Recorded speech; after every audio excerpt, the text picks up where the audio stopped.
Good evening, ladies and gentlemen, and welcome back to the channel. Nah, I don't know. I still haven't settled on a good introduction to the videos. Anyway, we're picking back up where we left off with me editing in random clips of me working my way towards actually making an attempt at the Terraria Island. So, what all shall we discuss this evening?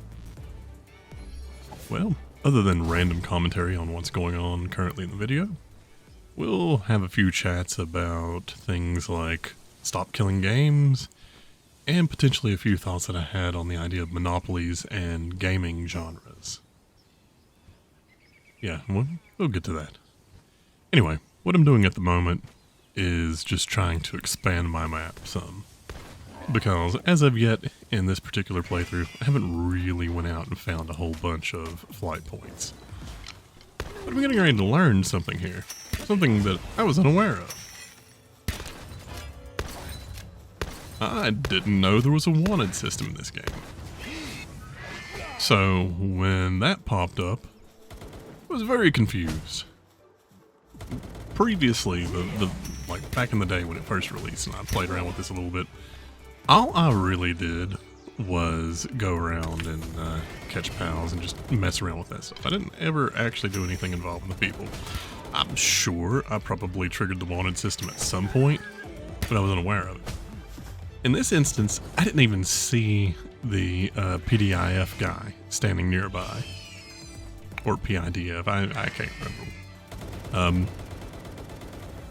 So I was just very thoroughly surprised. I was like, oh, well, okay, here's a chest, and here's some dudes guarding it. I guess I need to kill them to get the chest. So, well, when that didn't work, I thought, let's try fleeing, see what happens there. Well, I'm about to find out the fun way that running doesn't really help, especially when you're running from your problems. And speaking of running from your problems, Pirate Software is doing a very good job of running away from ever addressing any of the things that he did wrong when it comes to stop killing games. But we're not going to dive into the drama aspect too much, although it shouldn't be too hard to tell exactly where I land on that issue. Instead, I thought that would actually be an appropriate topic to bring up since everyone seems to be talking about it at the moment. And looking at my analytics, what few viewers I do have, while most of you come from the US, I do actually get, oddly enough, a few people randomly recommended from Germany and a couple places across Europe. So if you're a European and you happen to be hearing this, and you have no idea what Stop Killing Games is, it's an initiative being run where it's a petition that has gained signatures that's meant to stop live service games from just being shut off with no ability to play it. In other words, take a game that requires some sort of internet connection and...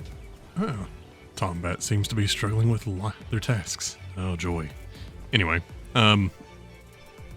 take a game that now they're labeling as live service and doesn't make money, or doesn't make enough money, or the studio just gets in trouble, or various million other issues.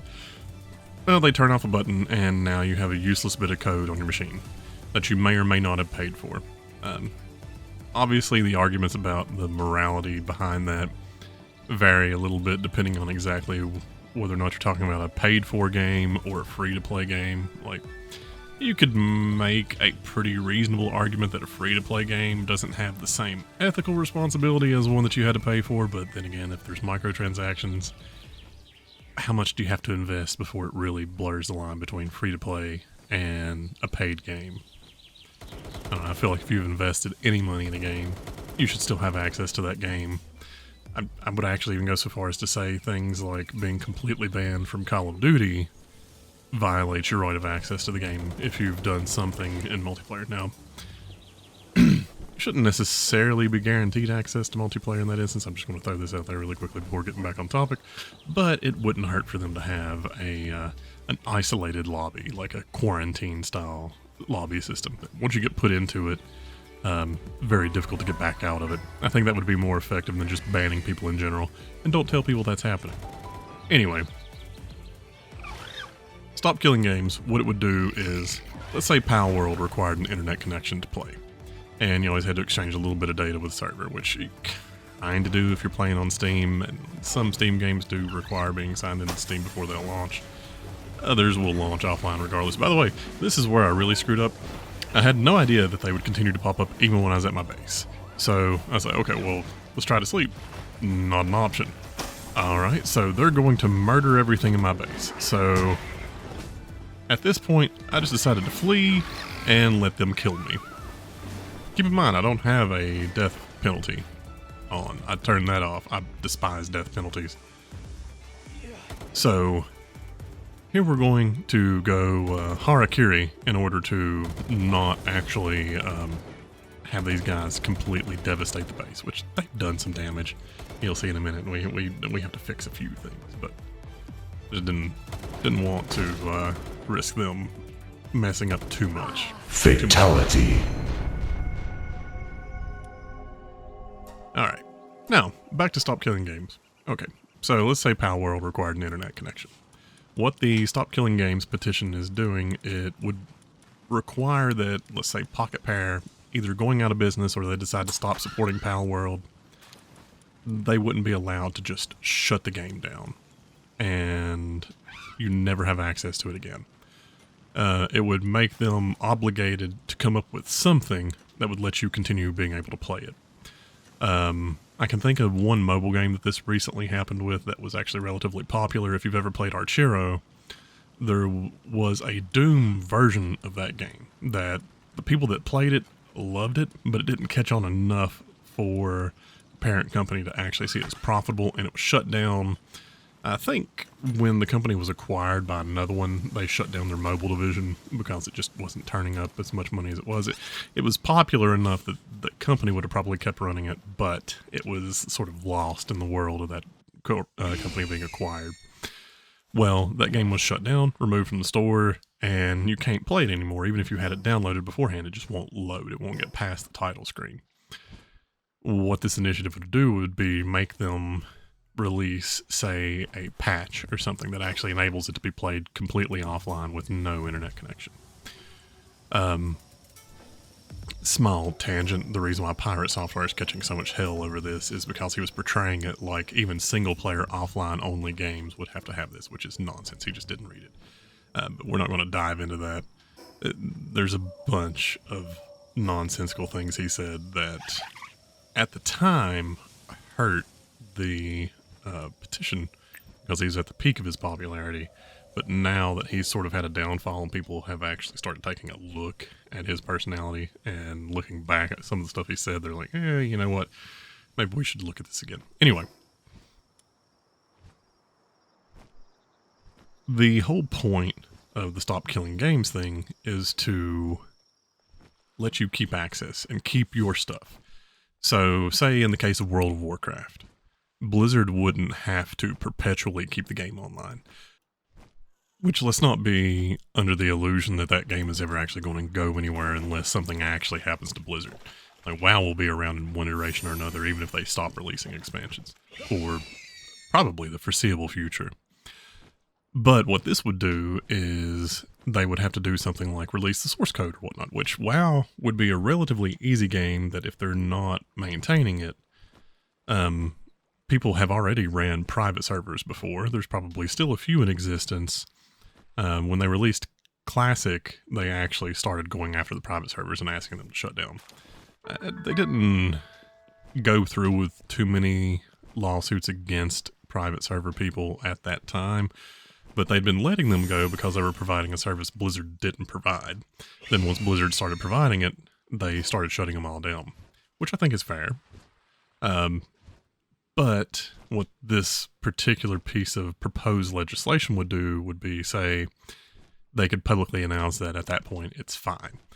And there's a few ways to look at this. Like, one, it lets people know that they'll continue to have access to their game, even if the company that's supporting it decides to stop supporting it and decides that they don't want to really have anything to do with it anymore. But two, the only way you can do that and actually do it in a fair manner would be to say, okay, in this event where the company decides to stop giving any support for the game, like let's say Blizzard decided to make a WoW 2, And in that process, they just completely shut down Classic. They completely shut down Current Live and tried to move everything into WoW 2. And you no longer had any access to the OG WoW. Okay? You would have to ensure that if they allow people to privately operate servers for the old game, that they still maintain all of their patents and all their copyrights. Because right now, one of the reasons why a lot of companies will hardcore pursue private servers and whatnot is because in most countries you have to actively police your copyright. Like, you have to actively try to protect your stuff to keep other people from using it. Like, say I have videos up of me reading all the chapters of the book that I wrote. I can put that up. If I found another channel where someone had mirrored it, I would probably copyright strike their channel unless they did some cool stuff with it. Like, to be honest with you, I would probably be okay with people doing some fun things with it because it's really not that popular. If someone was actually interested in it enough to do something, I wouldn't care.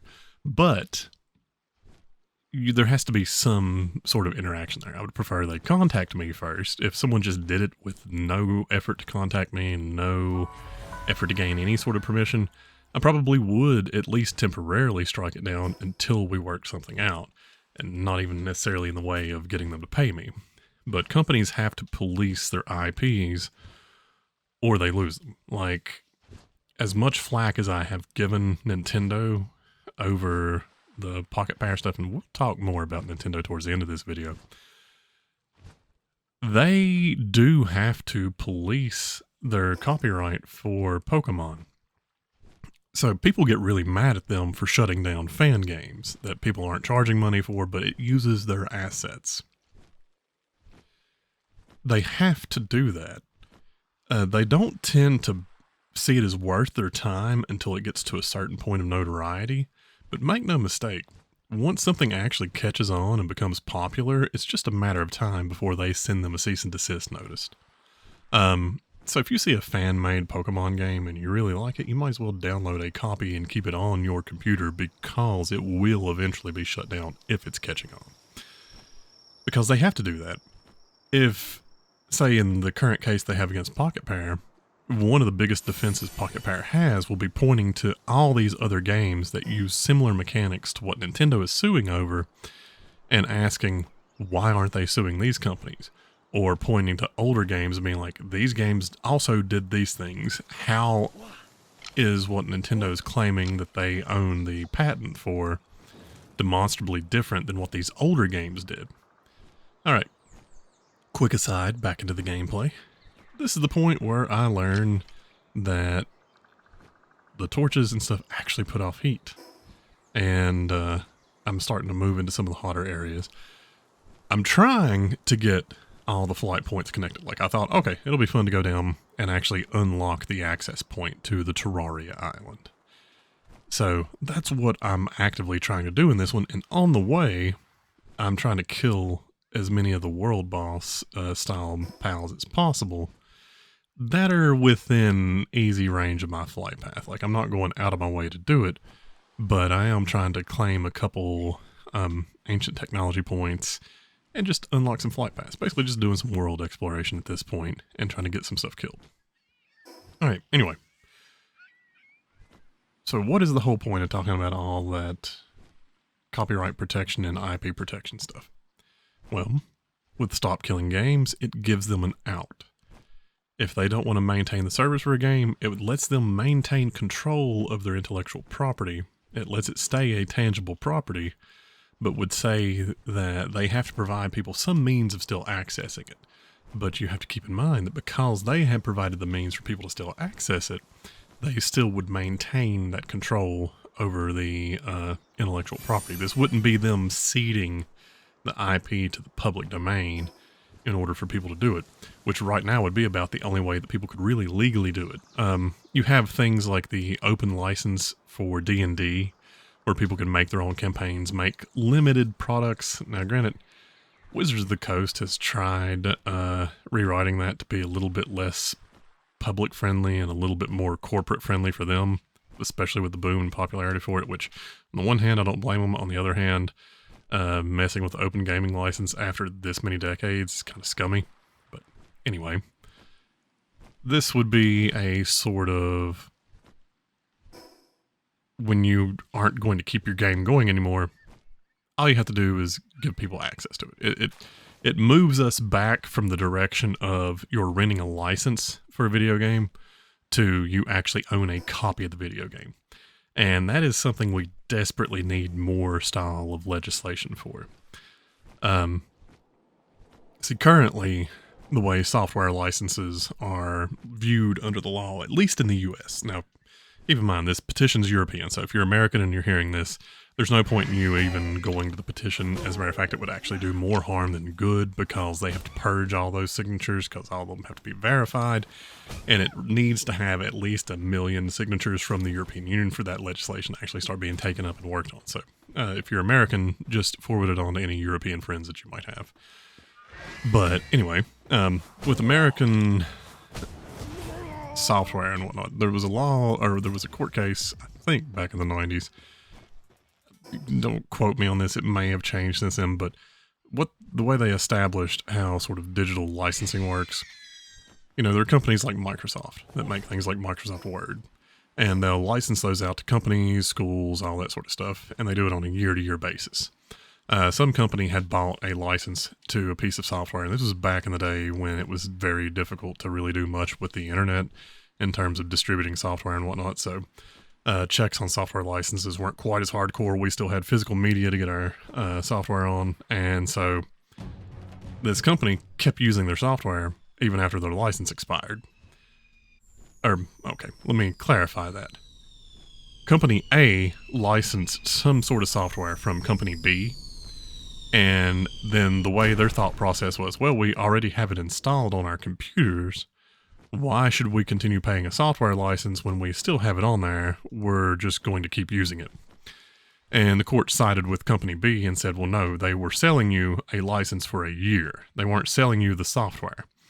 And that has actually been the law that's also been applied to things like video games. Technically, in a legal sense, you don't buy the actual game. You're buying more or less a software license. Now, there's a few places where that gets a little bit more complex, because you can think of things like the early days where Nintendo and PlayStation and Microsoft all had their stuff on physical media, and it wasn't until the internet became much more widespread that digital was actually the primary way to go, that physical media just become a key to opening up the digital media. And it looks like even with the Switch 2, Nintendo has more or less went that route, where really the physical media is just acting like a key for the digital one. Well, legally speaking, that means they can revoke your access to that software. That's one of the reasons why things like bans in Call of Duty are upheld, is because they're functionally revoking your license to access the software.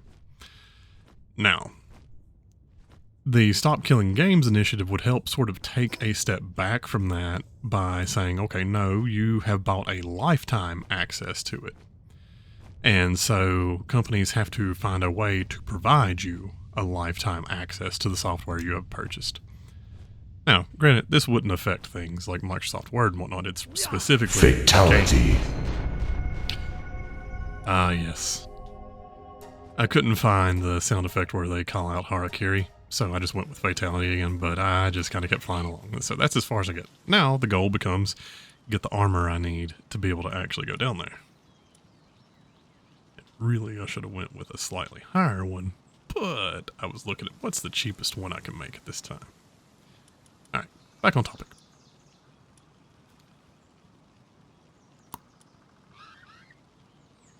So, we're sort of trying to fight back control over our games, or over some digital media. And there's an argument to be made that this should be expanded to not just games, but to other media sources. Like, say, for example,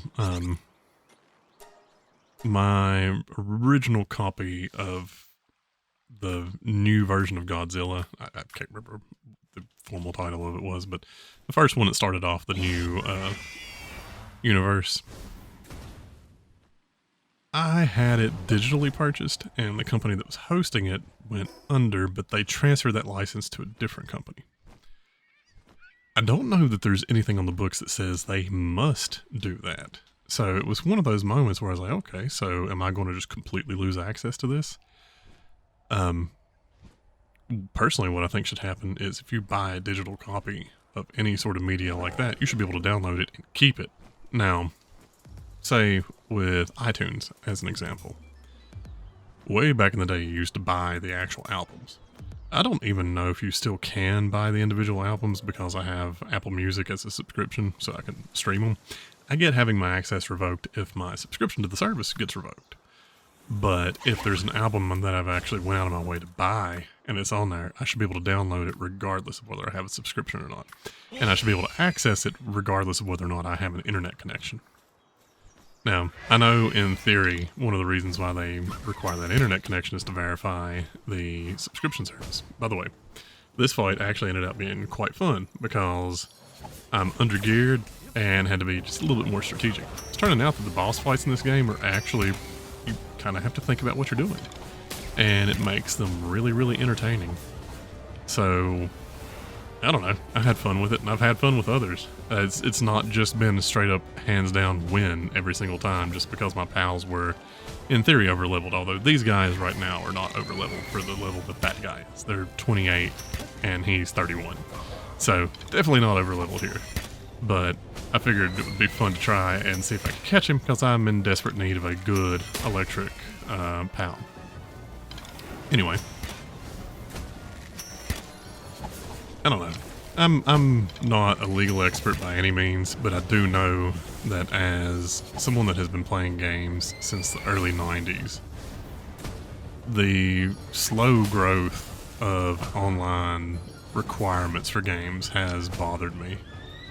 And it's really concerned me because I know that there's certain ones that eventually might not have access to if they just stop being profitable.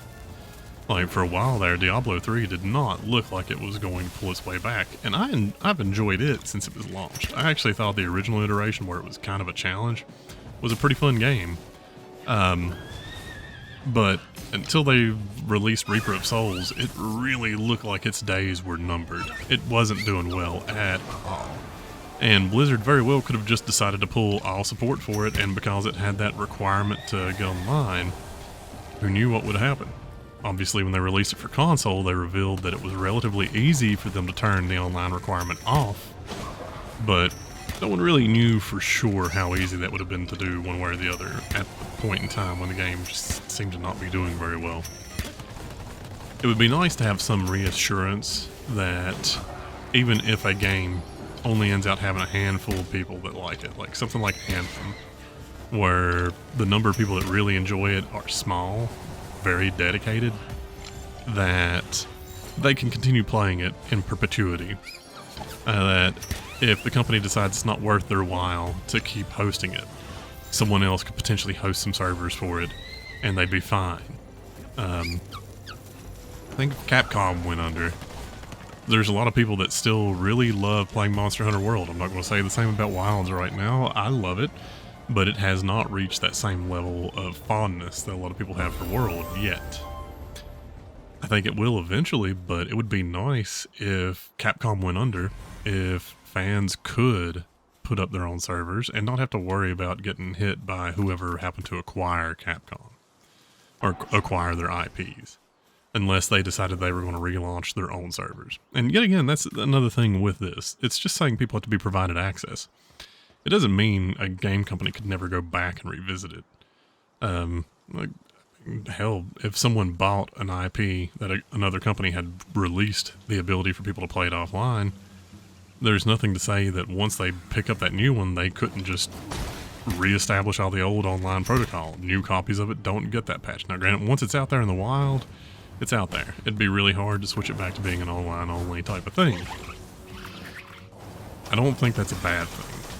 At the end of the day, it's a very pro-consumer piece of legislation, and that's really one of the things we need to be moving towards. Pro-consumer, back towards you actually own your own property, and it's not just something that you're borrowing. You put good money into games, especially now, especially with them trying to bump everything back up to $80+, which is ridiculous, and people that try to defend that have no sense of how expensive games are now. They just look at the base cost of a game and say, oh, well, they haven't raised prices since the 90s and inflation, blah, blah, blah, blah, blah. So, okay, yeah, but it was, you could make a couple $100,000 off of a game back in the 90s versus now it's a multi-billion-dollar industry. The audience has grown substantially, so the demand for it is incredibly high. The supply is literally unlimited. They are making money hand over fist. And the way they have absorbed inflation is DLC. And you cannot tell me that at least some games have content cut out of them to sell as DLC. That's why they don't feel complete. Which I'm kind of okay with. That was what we were sold as, was that DLC was the solution to keep the base price of games low. And the companies are going back on their word on that. So we need to reestablish that we actually own the game, and that they don't just kindly license it to us. What I'm trying to do right now, by the way, is get a van worm to use as a new mount, because it'll be faster than my current one. Significantly faster. The current flying mount that I have, while it's nice to be able to fly, is the slowest one in the game.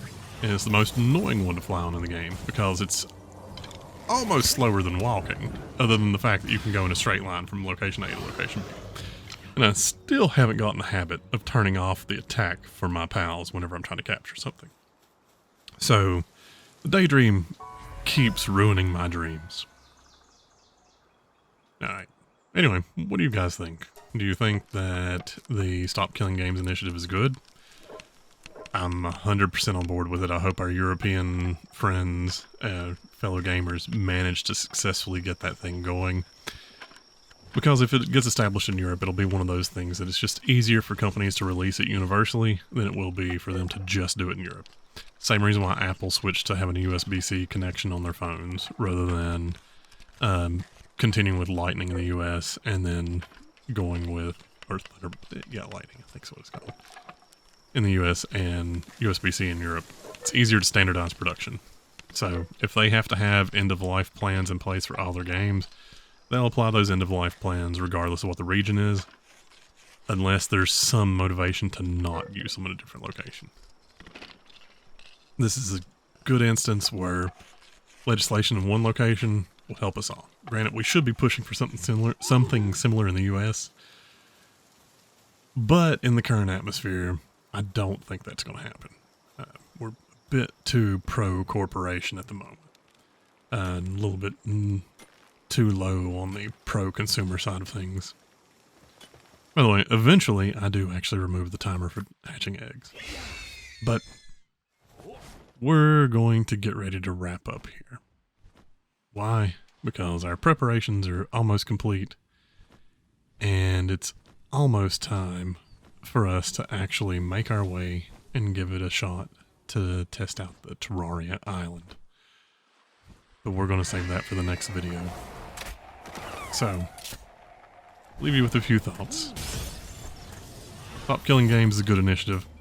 Pirate Software is a moron. And hopefully we slowly move towards a world where we actually own our games again. Have a good night. Enjoy this final fight. And remember, if I can beat it, so can you.